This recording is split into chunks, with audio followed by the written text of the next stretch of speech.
राजस्थान की शाही धरती मेड़ता में 1498 में एक ऐसी संतान का जन्म हुआ जो न तो सिंहासन के लिए बनी थी, न युद्ध के लिए, बल्कि ईश्वर प्रेम के पथ के लिए।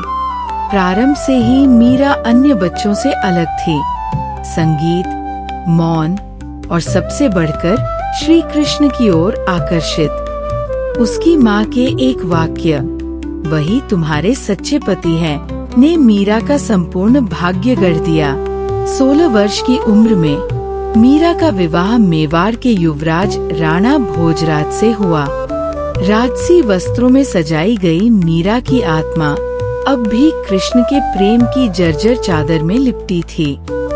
महलों के वैभव के बीच उसकी भक्ति की स्वर लहरिया प्रतिदिन गूंजने लगी, जिससे शाही गर्व की शांति भंग होने लगी।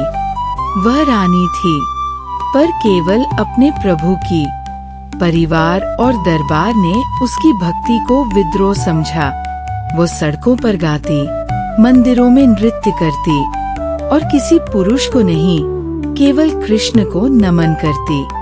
उसके ससुराल वाले निर्दयी हो उठे। विषाक्त प्रसाद और जहरीले सांपों से उसे मारने का प्रयास हुआ, पर उसका कुछ न बिगड़ा। प्रेम ने उसे अजेय बना दिया था। यहाँ तक कि भोजराज भी उसकी भक्ति को समझने लगे, परंतु उनकी मृत्यु शीघ्र हो गई।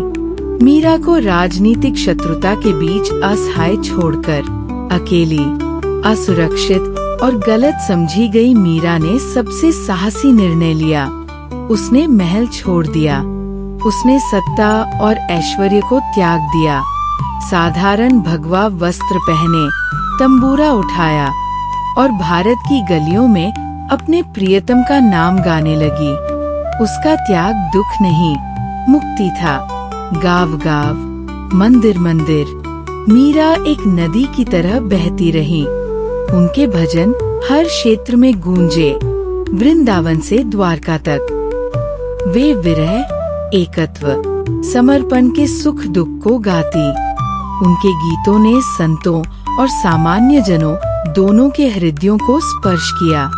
उनका कोई मंदिर नहीं था, उनका शरीर ही मंदिर था और कृष्ण हर सांस में विराजमान थे। अंततः मीरा द्वारका पहुंची, जहां कृष्ण ने कभी राज्य किया था। पुजारियों ने उन्हें मंदिर के गर्भगृह में प्रवेश से रोका। एक स्त्री वहां नहीं जा सकती, ऐसा कहा गया, पर उनकी वाणी दीवारों और नियमों से ऊपर उठी। एक रात जब वे मूर्ति के सामने गा रही थीं, वे अचानक विलीन हो गई। उनके वस्त्र और तंबूरा वही पड़े रह गए जहां वे खड़ी थी।